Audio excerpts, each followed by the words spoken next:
A paz do Senhor Jesus, igreja. Vamos abrir a palavra de Deus?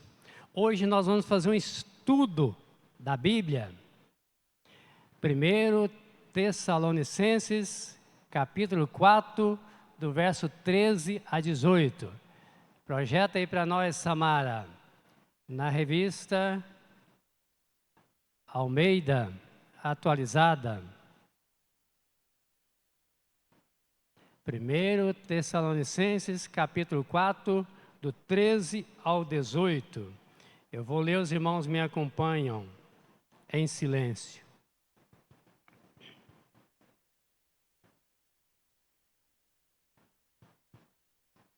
Não queremos, porém, irmãos, que sejais ignorantes com respeito aos que dormem, para não vos entristecerdes, como os demais que não têm esperança. Pois se cremos que Jesus morreu e ressuscitou, assim também Deus, mediante Jesus, trará em sua companhia os que dormem. Ora, ainda vos declaramos por palavra do Senhor, isto, nós, os vivos, os que ficarmos até a vinda do Senhor, de modo algum precederemos os que dormem. Porquanto o Senhor mesmo, diga, Senhor Jesus, Ele mesmo, dada a sua palavra de ordem, ouvida a voz do arcanjo e ressoada a trombeta de Deus, descerá dos céus e os mortos em Cristo ressuscitarão primeiro. Depois nós, eu, você, todos nós aqui, que estivermos aqui, oh glória! Depois nós, os vivos, os que ficarmos, seremos arrebatados juntamente com eles entre nuvens para o encontro do Senhor nos ares, e assim estaremos para sempre com o Senhor. Consolai-vos, pois, uns aos outros com essas palavras. Aleluia! O tema da nossa palavra hoje é arrebatamento. Um evento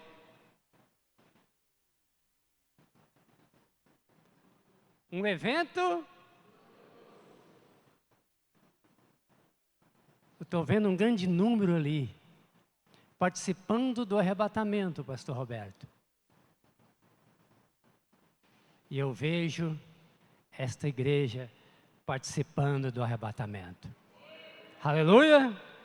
Arrebatamento, um evento glorioso. Meus irmãos, deixa eu dizer uma coisa. Nós vivemos em dois mundos.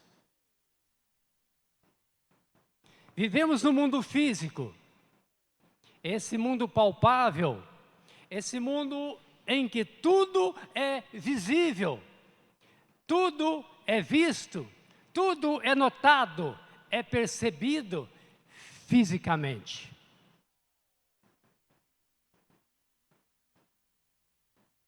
Mas, pastor Monel, vou dizer ao senhor uma coisa, existe um outro mundo que não é palpável, por enquanto, nem tudo no mundo espiritual é palpável. É o mundo, já chama-se o mundo do espírito, o mundo espiritual.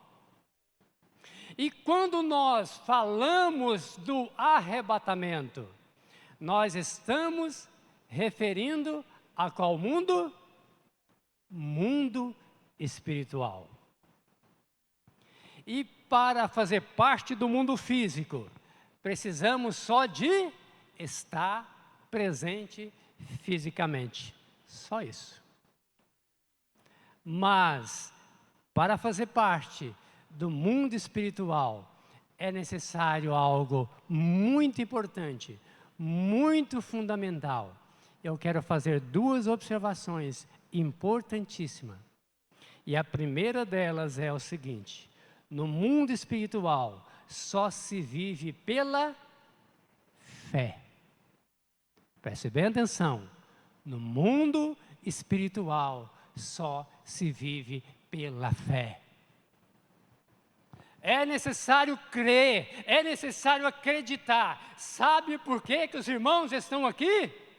É porque tem fé, é porque acredita no arrebatamento, acredita no Senhor Jesus, já tomou posse do Senhor Jesus, já recebeu Jesus como Senhor da sua vida, você tem fé no seu coração.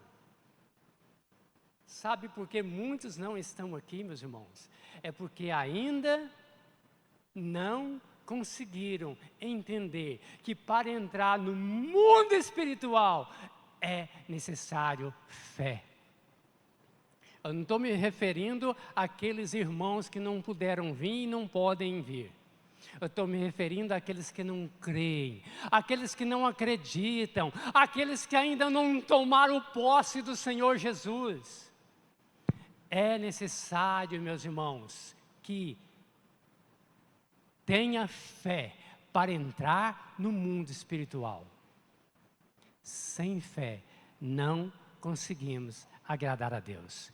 Hebreus 11:6 diz que sem fé é impossível agradar a Deus. Por isso que é necessário, aqueles que se aproximam de Deus, creia que Ele existe e que se torna galardoador daqueles que o buscam. Então, meus irmãos, a primeira observação, é necessário que haja fé para que viva no mundo espiritual. Se você não tiver fé, não consegue.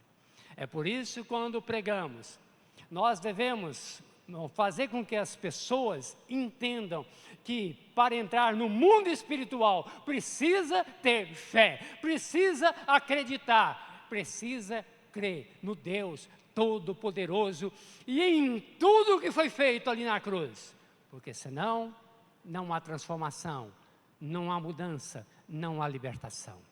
A segunda observação, preste bem atenção, o diabo tentará de todas as formas minar a nossa fé.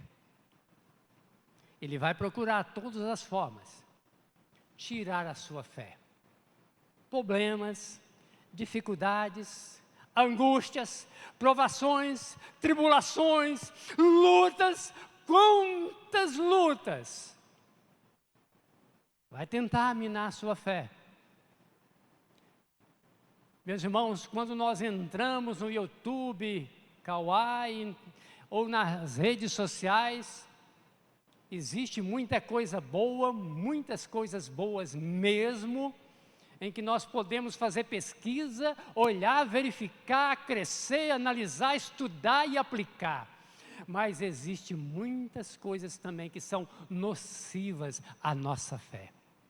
Existe ali instrumento de Satanás para nos desviar da fé, mostrando, meus irmãos, acontecimentos e dizendo, veja bem, por que acontece isso, por que Deus permite isso, por que Deus permitiu acontecer isso, por que Deus permite guerras, por que Deus permite tantas as coisas ruins, tantas coisas desastrosas. Estratégia de Satanás para minar a nossa fé. Cuidado.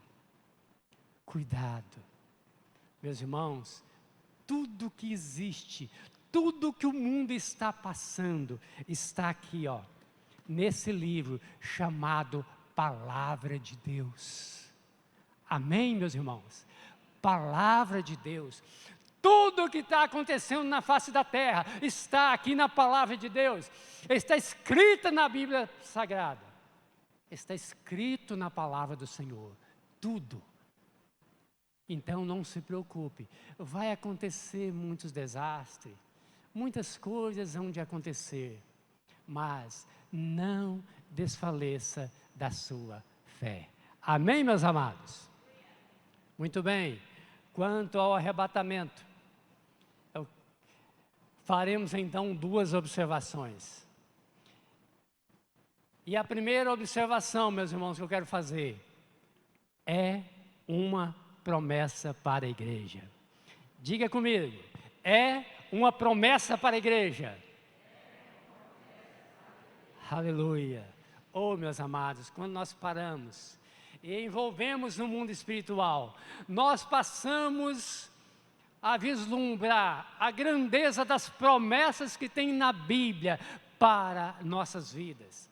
Meus irmãos, quantas promessas de Deus, e a grandiosidade das promessas, e a quantidade das promessas que tem na palavra, que tem na Bíblia, mostra o carinho de Deus, o amor de Deus, a paixão de Deus por seus filhos, por sua igreja, por sua amada igreja. É tantas promessas que existem, meus irmãos, na palavra. Os pesquisadores analisaram e contaram há mais ou menos 8.810 promessas na palavra de Deus. Isto mostra o amor de Deus pela igreja, o carinho, a aproximação de Deus, a dedicação de Deus. É necessário que nós abramos o coração, é necessário que entremos no mundo espiritual e tomemos posse dessas promessas. É preciso fazer isso. O arrebatamento é uma promessa para a igreja, é uma promessa para a minha vida, para a sua vida. Existe quase 9.000 promessas na Bíblia.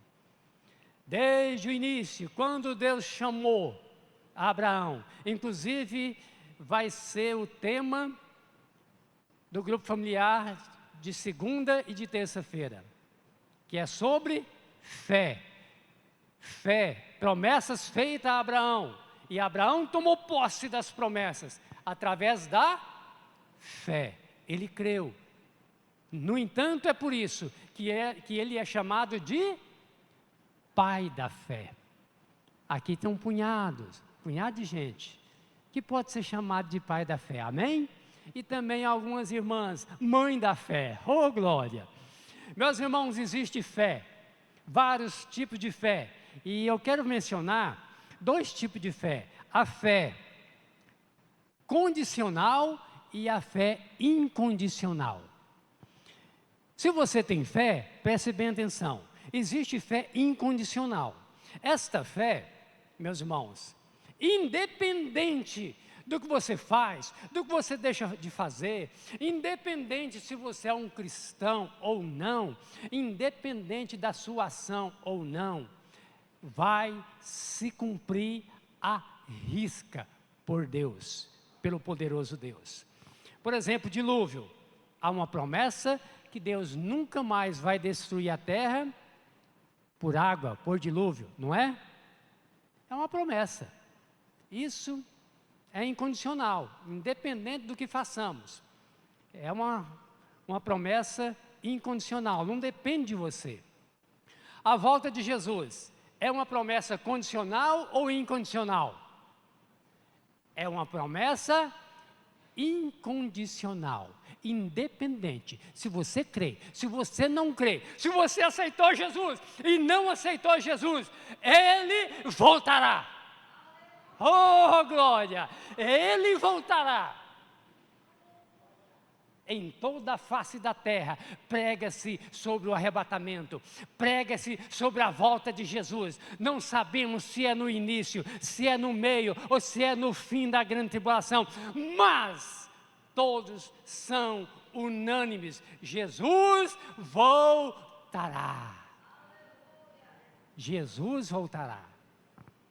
É incondicional essa promessa. Julgamento das nações.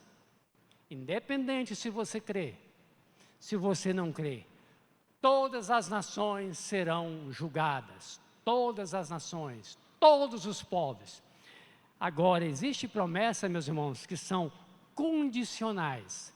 Elas se cumprirão na sua vida dependendo de você. Arrebatamento, para mim. O arrebatamento, para mim, ele é condicional. O que eu quero dizer com isso? que depende da minha vida, depende do meu comportamento, depende da minha ação, depende de eu ter feito um compromisso com Jesus, depende de eu ter recebido o Espírito Santo ter entrado dentro de mim e feito uma transformação, uma mudança, uma libertação, uma cura espiritual, e eu estou de pé, esperando o arrebatamento e a volta de Jesus, para fazer parte desse arrebatamento. Para mim, para você, depende de cada um de nós. Jesus voltará, o arrebatamento vai acontecer. Agora, para mim, para você, para cada um de nós, é condicional. Salvação. A salvação é condicional ou incondicional? A salvação, Evanete, é condicional. Depende de você ter recebido Jesus ou não. Você só será salva. Nós só seremos salvos se fizermos um compromisso com Jesus. Se não fizer compromisso com Jesus, não haverá salvação. Mas a todos quantos o receberam, tiveram o privilégio de serem filhos ou de se tornarem filhos de Deus. É necessário ter um compromisso, receber Jesus e fazer um compromisso com Jesus. Amém? Promessas condicionais e promessas incondicionais. Podemos falar mais sobre isso. Mas vamos ver agora algumas referências bíblicas. A Samara vai me ajudar, que eu quero que projeta tudo aqui, viu, Samara? Vamos começar de João 14, de verso 1 ao 3. Meus irmãos, estamos falando sobre arrebatamento, e que é uma promessa. Veremos então o que a Bíblia fala sobre essas promessas. João 14, eu vou ler aqui. Os irmãos vai acompanhando aí na tela.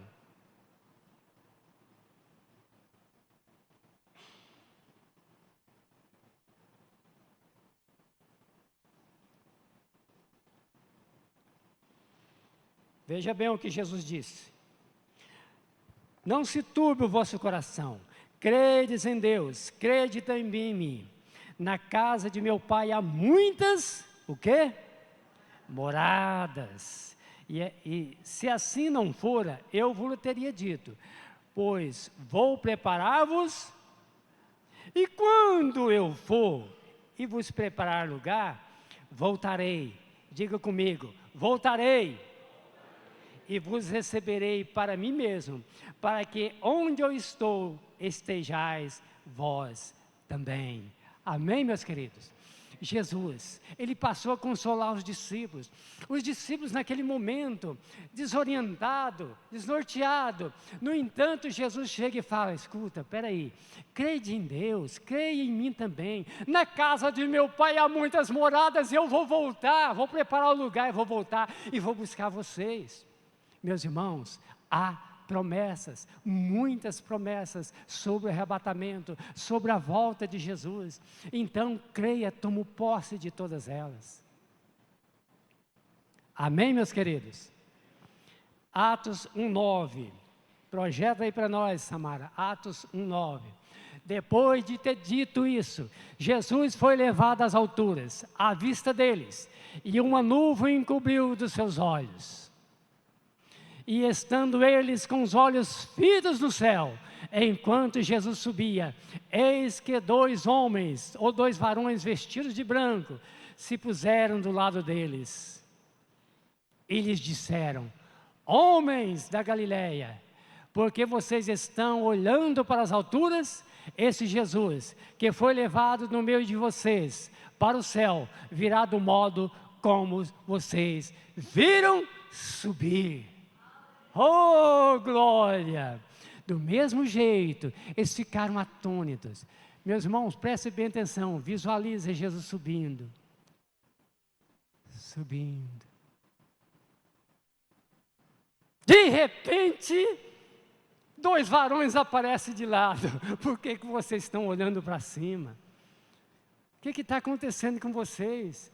Ele vai voltar do mesmo jeito que subiu. Ele virá, foi encobrido nas nuvens, ele virá entre as nuvens para buscar vocês, para levar vocês para um lugar de paz, de alegria, de gozo, de maravilhas. Oh, glória a Deus! 1 Coríntios 15, 50 a 55. Samara, revista atualizada.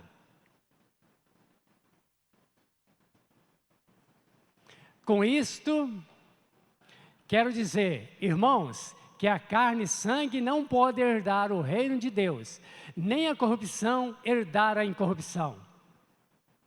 Eis que vou lhes revelar um mistério.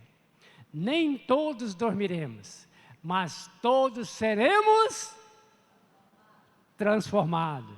Todos seremos transformados. No momento, num abrir e fechar de olhos, ao ressoar da última trombeta, a trombeta soará, os mortos ressuscitarão incorruptíveis, e nós seremos transformados. Oh, glória! Porque é necessário que este corpo corruptível se revista de incorruptibilidade, e que o corpo mortal se revista da imortalidade. E quando este corpo corruptível se revestir de incorruptibilidade, e o que é mortal se revestir de imortalidade, então se cumprirá a palavra que está escrita: tragada foi a morte pela vitória. Onde está, ó morte, a sua vitória?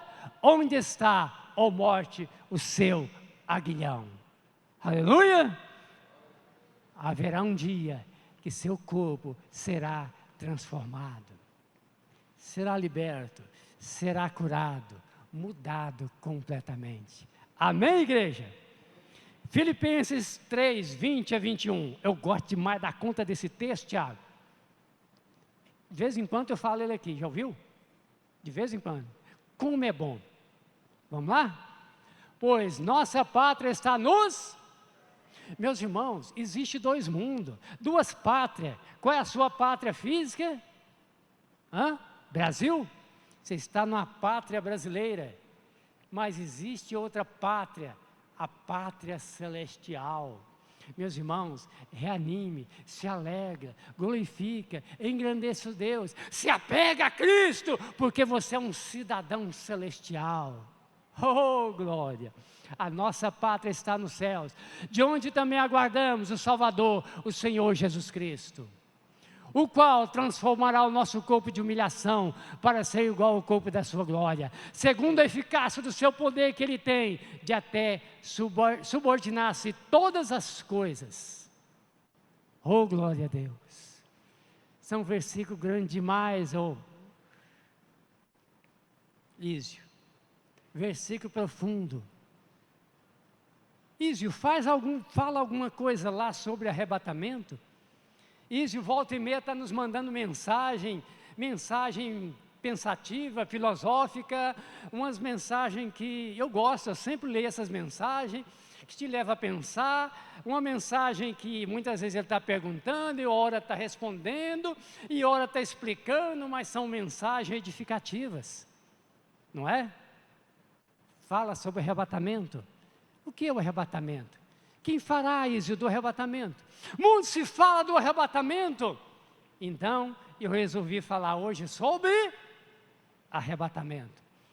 E a primeira observação é uma promessa para a igreja. Muito bem, se é promessa, meus irmãos, devemos aguardar que no momento certo se cumprirão. Segunda observação que eu quero fazer: sinais que precedem o arrebatamento. Meus irmãos, existem vários sinais. Perguntaram a Jesus, vamos lá para Mateus 24.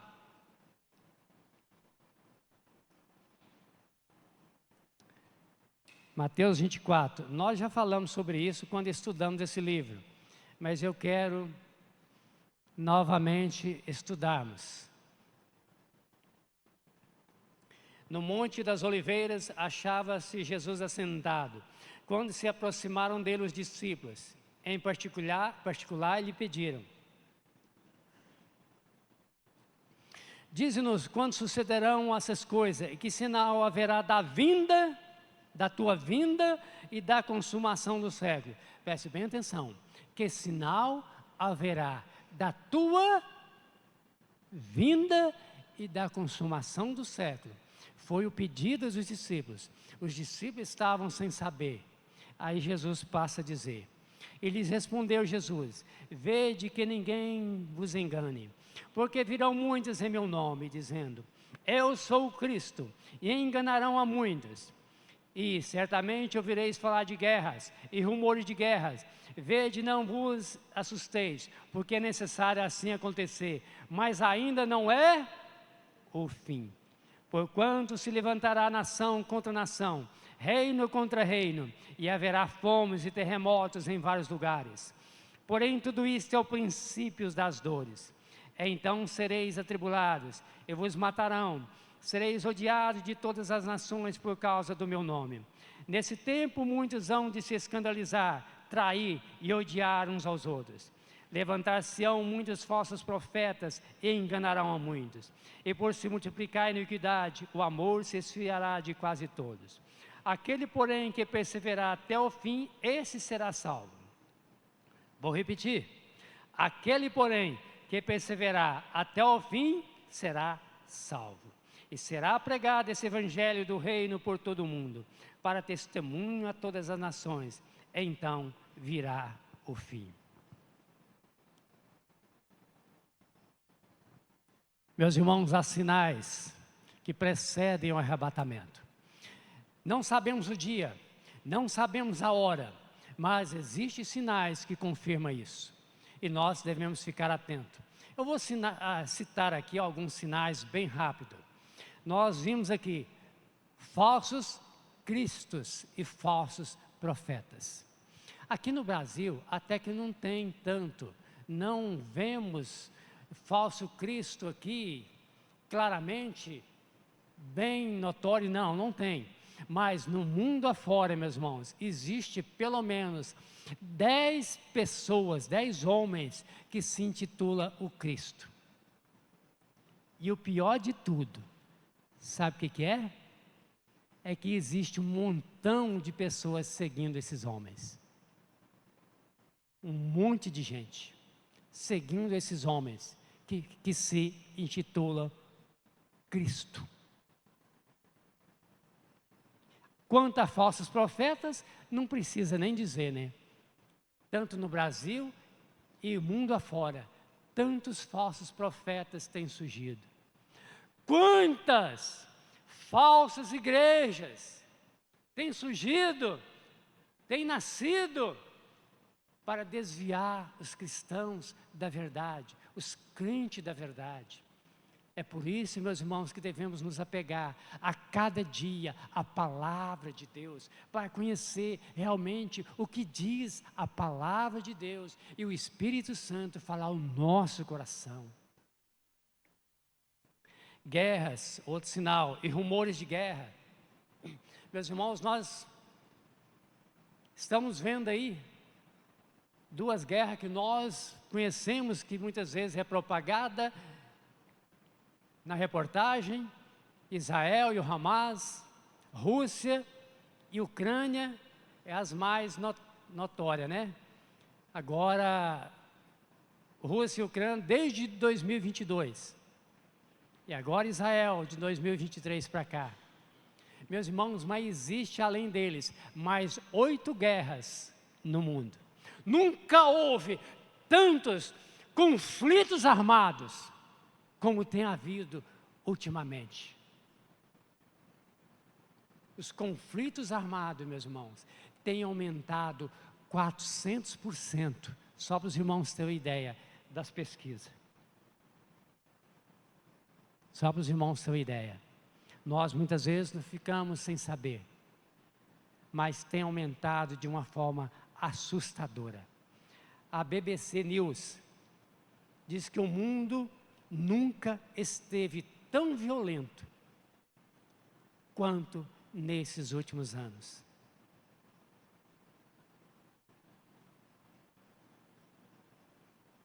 Existem bombas tão poderosas, com destruição tão grande, com poder tão grande, meus irmãos. A bomba que foi jogada em Hiroshima e Nagasaki foi uma bomba muito grande, muito potente. A de Hiroshima matou pelo menos 70.000 pessoas, mas estima-se que morreram a faixa de 140.000 pessoas. Existe bomba, meus irmãos, atual, com poder de quase 4.000 vezes potente de que a bomba jogada em Hiroshima e Nagasaki. Só para os irmãos terem uma ideia do poder destruidor que existe na face da terra. E a cada dia aumenta o arsenal bélico em todas as nações. Então, guerras, rumor de guerra é demais da conta. Guerra ali, guerra acolá. Outro sinal, fomes. A pesquisa feita, meu irmão, constatou, por causa do índice de tantas guerras, de tantas brigas entre as nações, a fome está destruindo os povos, aqueles menos carentes. A pesquisa feita diz que a cada 11 pessoas, um passa fome no mundo. E quanto mais aumenta as guerras, está aumentando a fome no mundo. Terremotos. Em 28/3/2025, recente, não é? 28/3/2025, em Mianmar e Tailândia, um grande terremoto, matou 1,7 mil mortos, 1.000 pessoas, e 3,4 mil feridos. Os irmãos têm uma ideia, estou adiantando, mas quando você entra ali, tem acontecido, meus irmãos, vem acontecendo, mas ultimamente está de uma forma avassaladora. Isto mostra, sabe o quê? Que Jesus está próximo a aparecer ali nas nuvens. Amém, meus irmãos? Está próximo, não vai demorar. Perseguição religiosa. Perseguição religiosa. Glória a Deus, porque aqui no Brasil ainda não tem em grande escala, mas os irmãos muitas vezes desconhecem. Quando vocês entram lá na missão Portas Abertas, vocês vão ver o que está acontecendo em toda a face da terra, com os missionários, com nossos evangelistas, com os pregadores da palavra de Deus. Meus irmãos, na Coreia do Norte, não se pode falar de Jesus. Aquele que fala de Jesus é morto. Quando não é morto, é levado ele para um determinado lugar para serviços forçados. E o pior de tudo, sabe o que é, Sandro? É que a família dele também é levado. Não tem coisa pior, meus irmãos. Pode tocar na gente, muitas vezes, não é? Pode tocar em você, mas não toca no meu filho, não. E eles tocam nos filhos, eles levam os filhos, eles humilham os filhos, eles matam os filhos, forçando os pais a negarem o Senhor Jesus. Existem vários países, meus irmãos, que estão fechados ao Evangelho, e os cristãos pagam caro. A perseguição religiosa, a intolerância religiosa aumentou também 80% em todo o mundo, e a cada dia está aumentando. Veja bem, no Brasil ainda vai começar. Estou dizendo isso não para você entrar em desespero, mas para nos preparar, meus irmãos, para nos fortalecer na fé.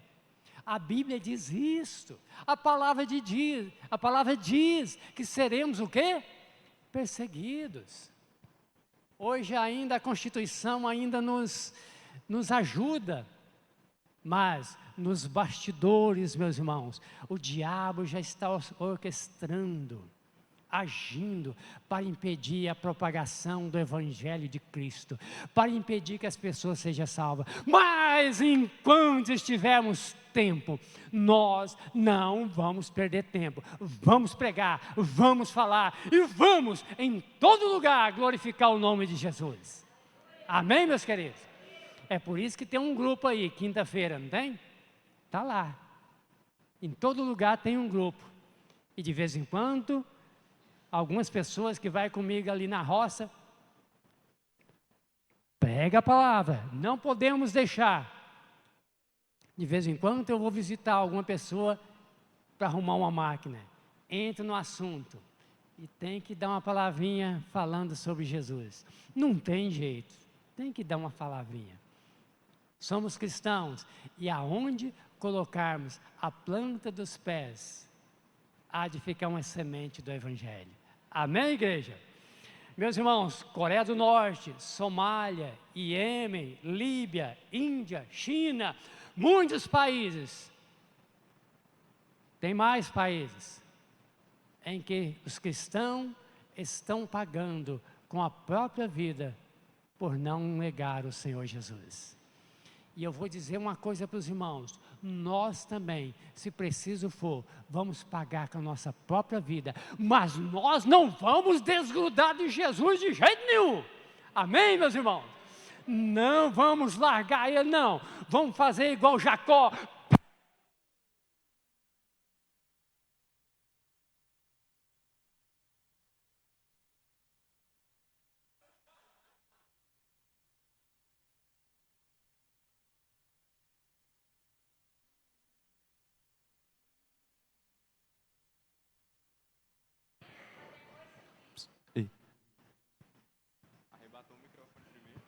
Rapaz, acho que o microfone foi arrebatado, pastor, cara.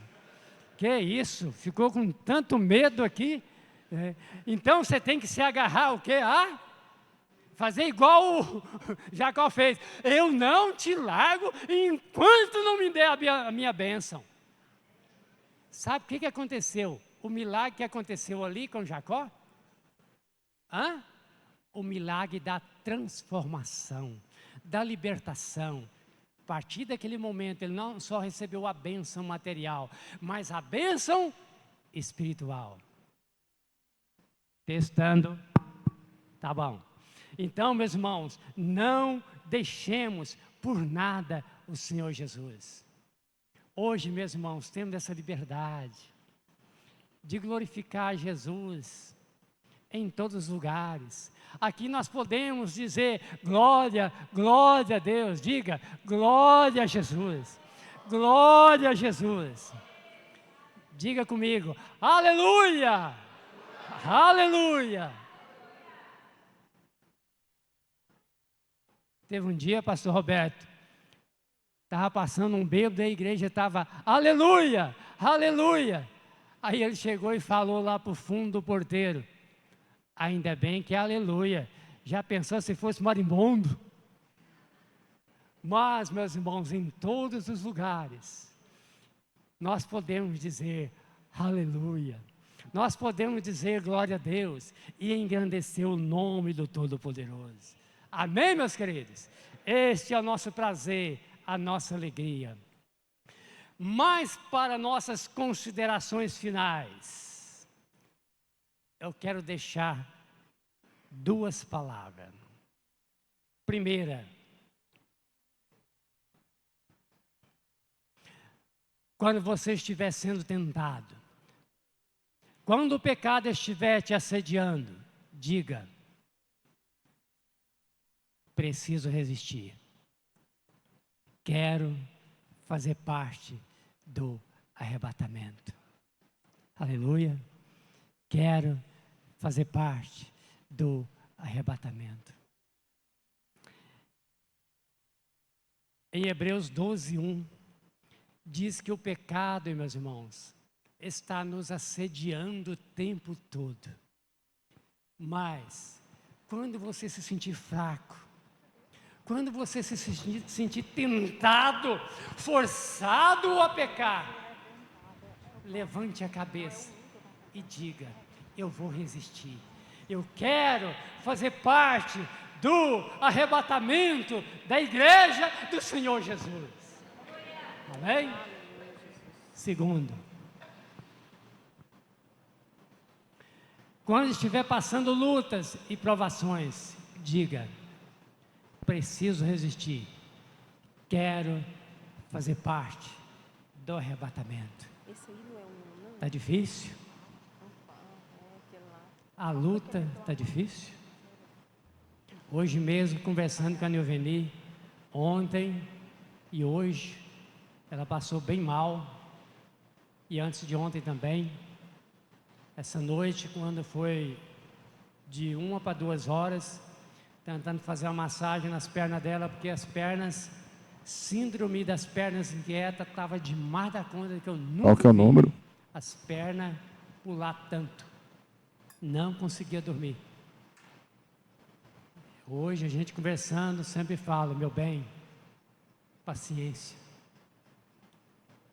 Eu digo para mim mesmo: Milton, paciência. Milton, resiste na fé. Existem promessas para mim.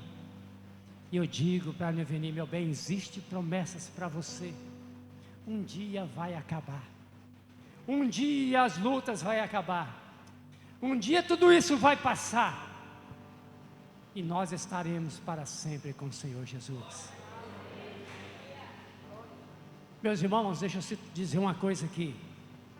Depois nós vamos cantar um hino, Além do Rio Azul, que a Kelly canta muito bem, e nós vamos cantar com ela, com toda essa equipe aqui.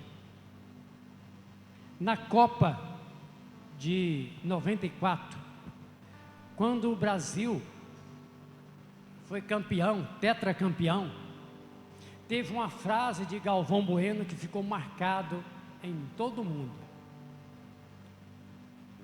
Quando o Brasil passou muitas dificuldades na eliminatória, muita dificuldade, a imprensa detonou a seleção brasileira, e o Brasil foi disputar a final juntamente com a Itália, e não ganhou no jogo, foi a disputa nos pênaltis. Quando Roberto Baggio bateu o pênalti para fora, houve um grito de Galvão Bueno que ficou para a história. Sabe qual? Acabou. Diga comigo: acabou. Lembrando das lutas, das provações, das dificuldades, diga comigo: acabou. Mais forte: acabou. Mais forte: acabou. Mais forte: acabou. Mais forte: acabou! Estamos na glória com o Senhor Jesus.